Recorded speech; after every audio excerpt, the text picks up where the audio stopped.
करेंगे दोस्तों, CGI N V Ramana जी ने दोस्तों बोला है कि जिस तरीके से गवर्नमेंट जो है लिबर्टीज को क्रैश करने के लिए काम में ले रही है सेडिशन, ओके, इसको काम में नहीं लेना चाहिए क्योंकि ये कॉलोनियल लॉ है जो कि महात्मा गांधी और हमारे बाल गंगाधर तिलक जी के टाइम पे उनको उनकी आवाज दबाने के लिए लगाया गया था 75 साल पहले। 75 साल हो चुके हैं देश को आजाद हुए, और अभी भी मतलब जो है ये सेम कानून है जो कि चल रहा है। ये कॉलोनियल लॉ है और ये सप्रेस करता है फ्रीडम को। गांधी जी, तिलक जी, इनके खिलाफ इस लॉ को काम में लिया गया था, तो आज आम जनता के खिलाफ लेने की कोई जरूरत नहीं है।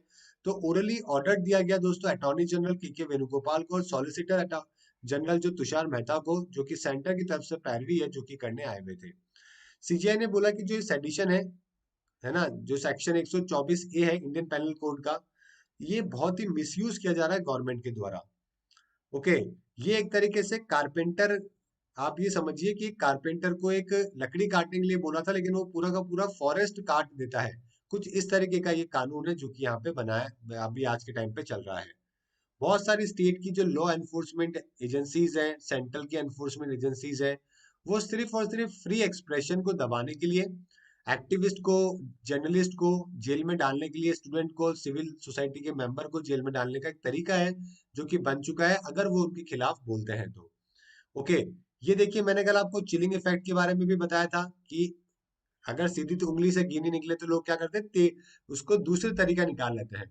तो ये चिलिंग इफेक्ट के बारे में भी इन्होंने बोला कि चिलिंग इफेक्ट जो है कि लोग सरकारें क्या करती है, डायरेक्टली अगर कोई नहीं मानता तो फिर क्या करती है, दूसरे तरीके से कोशिश करती है उसको समझाने की।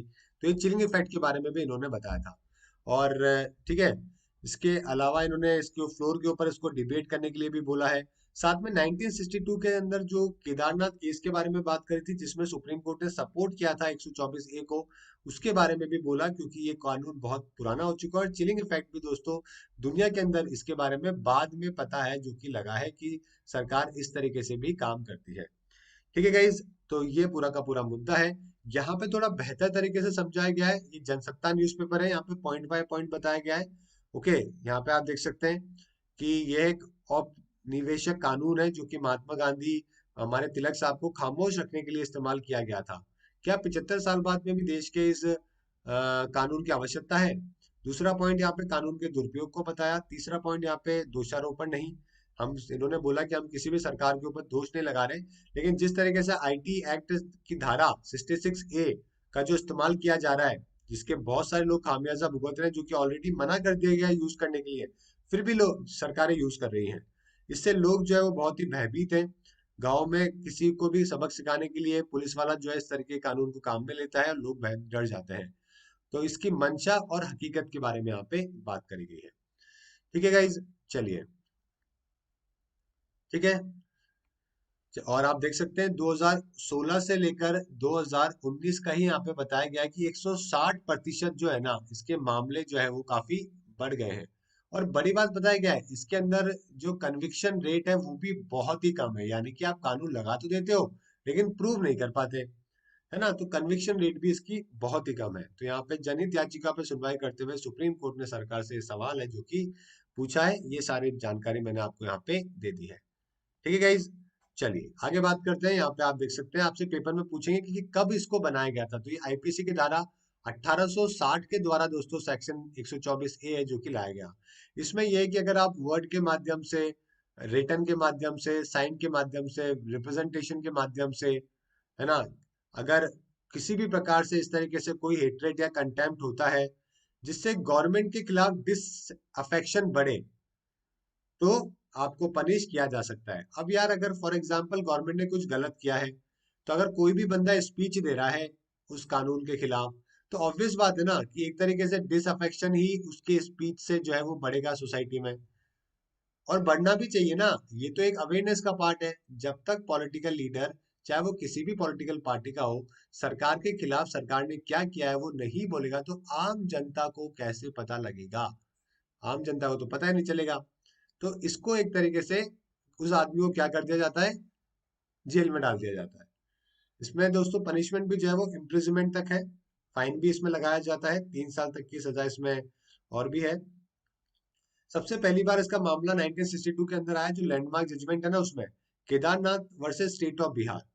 ओके, तो यहाँ पे मैंने आपको कल भी बताया था इसके बारे में कि कांग्रेस के खिलाफ बोला था केदार सिंह नाथ जी ने, तो उनको बुक कर दिया गया था इस कानून के तहत। फिर सुप्रीम कोर्ट ने बोला था कि क्रिटिसिज्म करना जो है वो, है ना, क्रिटिसिज्म करना जो है वो सही है, इसमें इस कानून को आप काम में नहीं ले सकते, लेकिन साथ में सेडिशन को इन्होंने सपोर्ट कर दिया था कि इस कानून को बने देना रहना चाहिए।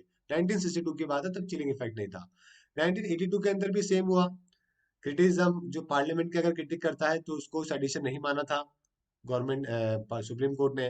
1995 के अंदर Balwant Singh and versus state of Punjab बना था, जब सुप्रीम कोर्ट ने बोला कि अगर कोई अकेला बंदा 2-3 बार खालिस्तान जिंदाबाद के नारे लगा रहा है ना, और अगर मान लो उसको कोई रेस्पॉन्स नहीं मिला है, कोई पब्लिक रिएक्शन नहीं है, तो इसके खिलाफ कोई सेडिशन नहीं है। कोई अकेला आदमी कुछ भी चिल्ला रहा है तो आप किस किस को पकड़ के जेल में डालते रहोगे, है ना। अगर हाँ पब्लिक रेस्पॉन्स कर रही है, रिएक्शन कर रही है इस तरीके के स्लोगन के बाद, तो डेफिनेटली ये गलत है।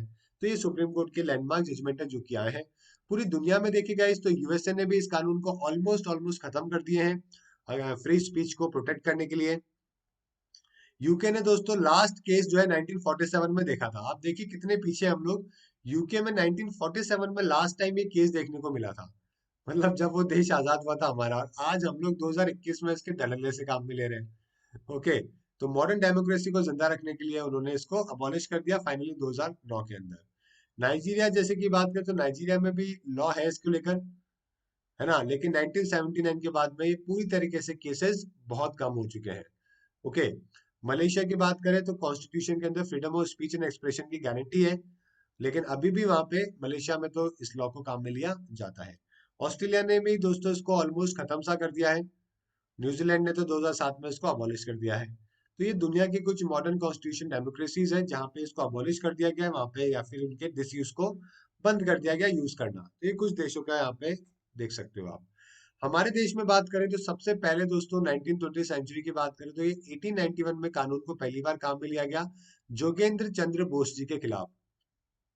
ये अखबार था बेंगोबासी, इसके राइटर थे, इसके एडिटर। तो इन्होंने एक आर्टिकल लिखा था सरकार के खिलाफ क्रिटिसिज्म करने को लेकर, एज ऑफ कंसेंट बिल को लेकर, है ना, तो उनको बुक कर दिया गया। उसके अलावा 3 बार सेडिशन के ट्रायल दोस्तों बाल गंगाधर तिलक और हमारे महात्मा गांधी जी के खिलाफ भी 1922 में चले ब्रिटिशर्स के द्वारा। ओके, शंकर लाल बंकर थे, उनके साथ में गांधी जी को बुक किया गया था, यंग इंडिया के प्रोपराइटर थे, है ना। 3 आर्टिकल्स पब्लिश करे गए थे सरकार के खिलाफ, इसलिए उनको भी जेल में डाल दिया गया। तो ये बहुत ही पुराने दोस्तों कानून है।